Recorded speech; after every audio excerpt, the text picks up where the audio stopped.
আপন ঘর, এক বাসা, এই বাসা আর ওই বাসা, দুই ফ্ল্যাট, দুই দিকে। ওই ফ্ল্যাটের এর এই ফ্ল্যাটের 17 বছরের প্রতিবেশী যদি আপন কন্যার ইজ্জত লুণ্ঠন করে হত্যা করে, 8 বছরের কন্যা। এই জন্য আজ সময়ের দাবি, বেটা ছেলেরা, মুসলমানের নওজোয়ান, তোমরা দাবি করা উচিত আজকে। এটা সরকারি দল বিরোধী দলের বিষয় না, এটা বিএনপি জামাত ইসলামের বিষয় না, এটা এই মাটির 18 কোটি মানুষের দাবি হওয়া উচিত যে ধর্ষক, ব্যভিচারী, পরকীয়া আসক্ত এবং ধর্ষকের শাস্তি নগদ কার্যকর হওয়া উচিত। আমাদের এখন কার্যকর হওয়া উচিত, নাইলে আমার জাতি টিকবে না। আব্বা, তোমার ঘরে তোমার বোন আছে, তোমার মেয়ে আছে,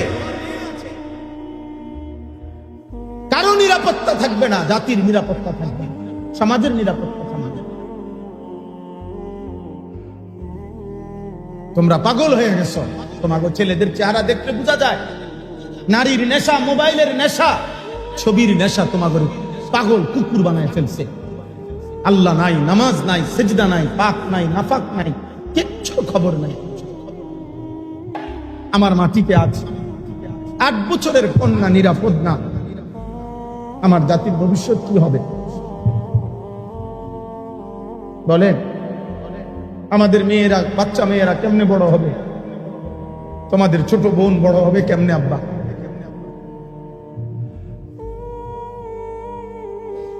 বলো। তোমাদেরও তো অসংখ্য ভাই, তোমাদের ঘরেও তো ছোট বোন আছে।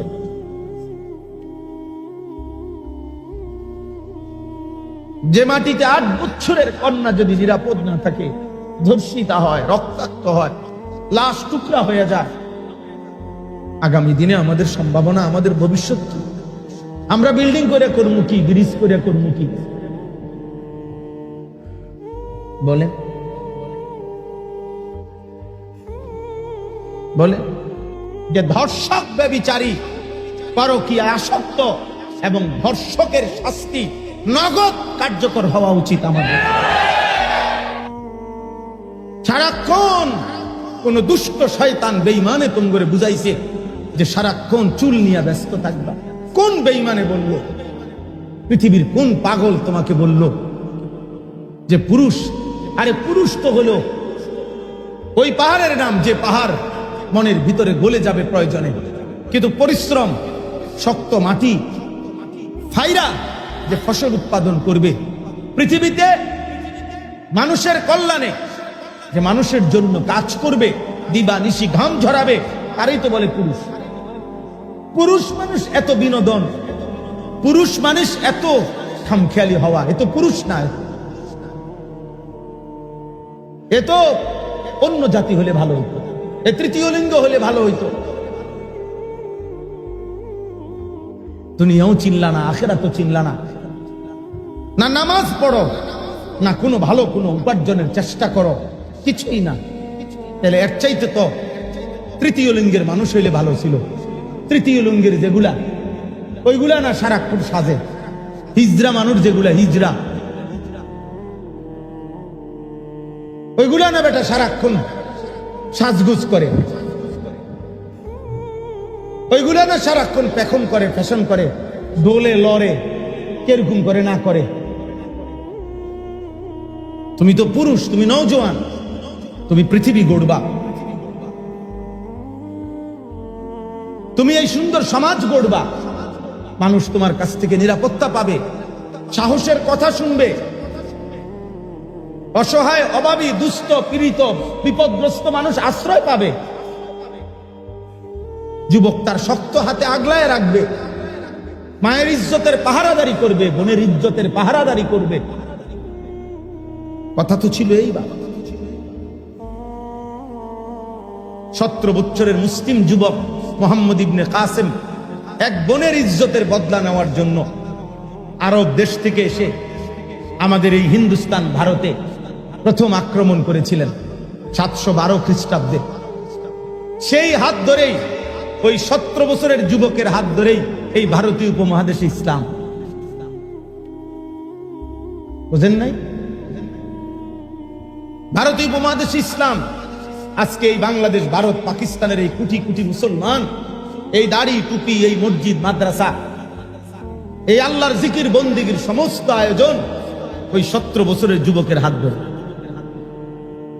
সেই উদ্বোধন করছে প্রথম রাজা দাহিরকে পরাজিত করে সিন্ধুতে ভারতের কালেমার পতাকা উড়াইছে। হ্যাঁ, আমাদের এই বাংলা মুলুকে সর্বপ্রথম এই মুসলমান, আজকে আমরা যারা, আমাদের পূর্বপুরুষদের অবদান, এর মধ্যে উল্লেখযোগ্য ব্যক্তি ছিলেন ইখতিয়ার উদ্দিন মোহাম্মদ বিন বখতিয়ার খিলজি রাহমাতুল্লাহ আলাইহি। মুসলিম যুবক তিনি, সুদূর আফগান থেকে এসে এই বাংলাদেশে ইসলামের পতাকা উড়াইছে। আফগান সীমান্ত থেকে আসছেন না, এত লম্বা এত পথ দূরত্ব থেকে আসছেন, আর এত দ্রুত গতিতে ঘোড়া চালাইছেন যে উনার কাফেলায় উনারে আর ধরতে পারে নাই। সর্বশেষ উনার সাথে ঘোড়া চালাইয়া 17 জন মাত্র টিকছেন, বাকিগুলো সব পিছনে পড়ে গেছে। রাজা লক্ষণ সেনকে পরাজিত করে তিনি ইসলামের পতাকা এই বঙ্গভূমিতে উড়াইছেন। আমাদের ইতিহাস আছে, আমাদের ইতিহাস সংগ্রামের, আমাদের ইতিহাস ঐতিহ্যের, সব ছিল আমাদের। কিন্তু তোমরা অল্প অল্প কয়দিন হয়, আরে 20 বছর আগে আমরাও বড় হয়েছি বেটা, 30 বছর আগে আমরাও ছোট ছিলাম, কিন্তু তোমরা এখন এসে এক সাইজের ছেলে পেলে যে পরিমাণ অসভ্যতার নোংরামি করছো, এটা গত 30 বছর আগের যুব সমাজ করে নাই। আমি নাফরমানি একসাথে শুরু করি, একটা মহল্লার একজন আরেকজনকে ডাকাডাকি করে তোমরা গুনাহ করছো।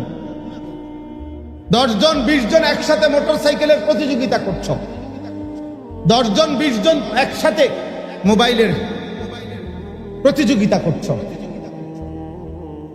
এক বাবা ওই দিন আমারে বললেন, কায়দা দিলেন, দিয়ে বললেন, হুজুর আমার ঘরের টাকা, আমার সন্তান, আমার ঘরের জমানো টাকা, ওনার ঘরে দিনদার মানুষ 2 লক্ষ টাকা চুরি করে নিয়ে 2 লাখ টাকারই মোবাইল কিনছে, 60টা মোবাইল কিনছে হেতে বন্ধু বান্ধব নিয়ে। হ্যাঁ, কসম আল্লাহ, 2 লক্ষ টাকা বাপের চুরি করে 2 লাখ টাকারই মোবাইল কিনে ফেলছে। 7টা মোবাইল কিনছে, বন্ধুদেরকে সবাই দিছে, সবাই মিলে আড্ডা দিবে।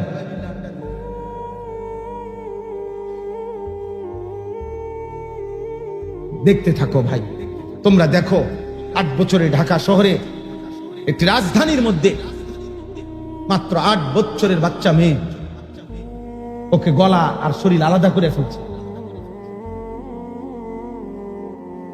কি নৃশংস যৌন চাহিদা, লজ্জাস্থানের চাহিদা, কি অসভ্যতা, কি পরিমাণ বেড়েছে। তার মানে ওই যে অব্যাহত নারী ছবি, অস্থিরতা, রাতভর উলঙ্গ ছবি দেখা, দিবানিশি মোবাইলে পড়ে থাকা, যার কারণে যৌন চাহিদা হয়ে গেছে কুত্তার মতো, যৌন চাহিদা হয়ে গেছে শূকরের মতো, যার কারণে যা পাইতেছে সামনে চাচ্ছে যে সব সিরা বিড়ালাই করছে। প্রিয় ভাই আমার, একজনই ফিরত, একজন ছেলে হলো ফিরত। এই সমাজে ঘুরে দাঁড়াও, এই সমাজ বদলে দেওয়ার ফিকির করো, নয়তো আগামী দিনে তোমরা টিকবা না, তোমাদের প্রজন্ম টিকবে না, তোমাদের জেনারেশন টিকবে না, তোমাদের ছোট বোন নিরাপদ থাকবে না, তোমাদের কন্যা নিরাপদ হবে না, তোমরা নিরাপদ স্ত্রী পাবে না। তোমার বয়সী, তোমরা যদি সারাক্ষণ মোবাইলে পড়ে থাকো, তোমার বয়সী মেয়েটা অথবা তোমার চাইতে ইমিডিয়েটলি ছোট যেই মেয়ে বড় হইতেছে, ও যদি মোবাইল দেখে বড় হয়, ও যদি অন্য ছেলের সাথে হারাম সম্পর্ক করে বড় হয়, আগামী দিনে 20 বছর পরে, 10 বছর পরে চরিত্রবান পবিত্র নারী তোমরা কোথায় মিলবে? বলো না ভাই? তোমাদের নিজের প্রয়োজনের সময় হালাল পবিত্র স্ত্রী মিলবে কোথায়? বুঝেন নাই হিসাবটা? আজ যদি এমন হইতো গুনাহ শুধু আমি করছি আর কেউ করছে না, এমন তো না। আমরা এই জন্য অনুরোধ করলাম, আমি এটাই বুঝাইতে চাইলাম, ইবাদত পৃথিবীর প্রত্যেকটা জাতির জন্য আল্লাহর বন্দিগি, আল্লাহর গোলামি, আল্লাহর ইবাদত আল্লাহ তাআলা নির্ধারণ করেছেন। এবং এটা সহজ বিষয়, আল্লাহকে মানা সহজ, কোরআন মানা সহজ, ইসলাম মানা সহজ। পরিবেশ পরিস্থিতির সাথে, যুগ চাহিদার সাথে ইসলাম মানানসই। কোরআনের কোন বিধান বেমানান না। রাসূলুল্লাহ সাল্লাল্লাহু আলাইহি ওয়াসাল্লামের এক বিন্দু সুন্নাত সমাজের বাস্তবতার সাথে অপ্রাসঙ্গিক নয়, অপ্রাসঙ্গিক না, যৌক্তিক, ইনসাফপূর্ণ, ভারসাম্যপূর্ণ। ইসলাম ভারসাম্যপূর্ণ। আজকের পৃথিবীর কারো কাছে ভারসাম্যপূর্ণ কোনো মতাদর্শ নাই। পুঁজিবাদ, গণতন্ত্র, সমাজতন্ত্র যা আছে সবকিছু অসম, ভারসাম্যতা নাই। নির্দিষ্ট পুঁজিপতিকে কেবল বড়লোকই বানাচ্ছে, নির্দিষ্ট ফকিরকে কেবল ফকিরই বানাইতেছে। তেলের মাথায় শুধু তেলই দিতেছে। ইতিপূর্বেও যে 100 কোটি টাকা লোন নিতে পারছে, ওমা হেতেরে সবাই লোন দিতে আছে।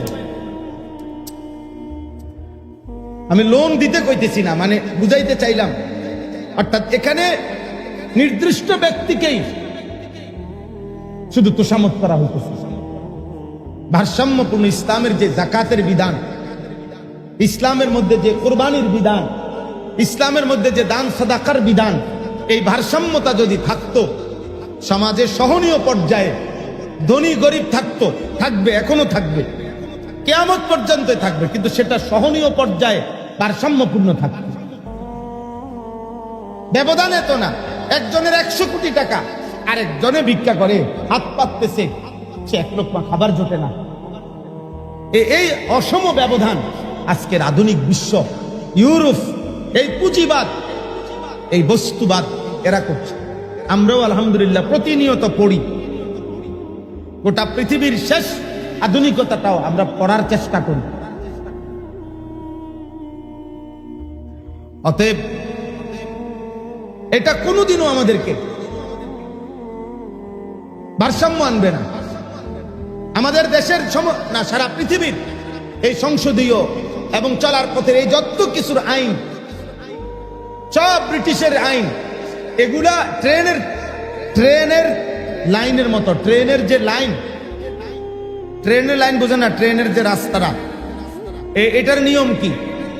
ট্রেনের মধ্যে যদি পৃথিবীর সবচেয়ে শ্রেষ্ঠ ড্রাইভারও বসে, চালক, যত বড় চালকে বসুক, চালাইতে হবে নির্দিষ্ট এই দুই লাইনটার উপরে।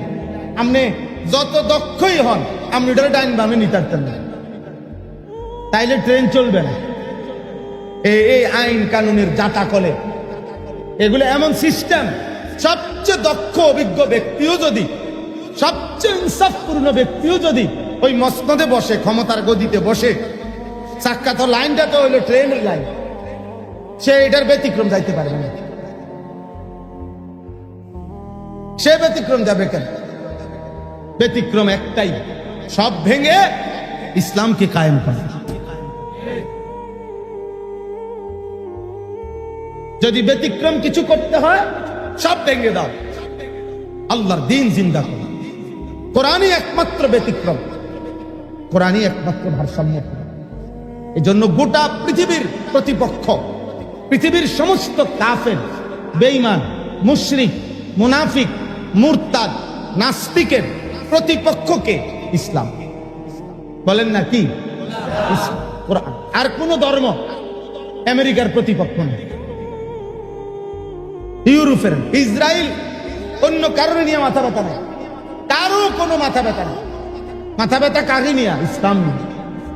ইসলাম এই পরশুদিন ইউরোপের একটি দেশে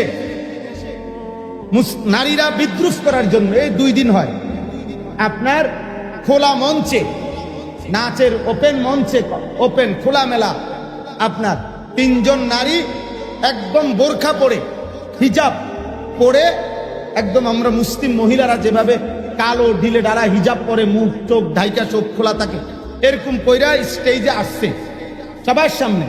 আইসা আবার এটা সবার সামনে খুলে ফেলাই দিছে কাপড়টা, মানে বোরকাটা খুলছে, আরে পুরা ওই সাদা গায়িকা নায়িকা নর্তকীর পোশাক যেটা ওইটা তার ভিতরে।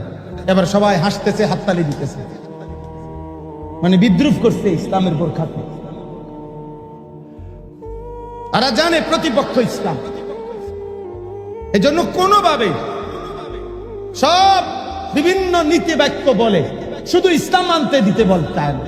তোমাদেরকে এতগুলো যুবক চেষ্টা করলে সবাই মিলে উদ্যোগ নিলে নামাজি কেমনে বানানো যায়, নামাজি হলেই খোদার কসম সে চরিত্রবান হবে, এতে কোনো সন্দেহ নেই।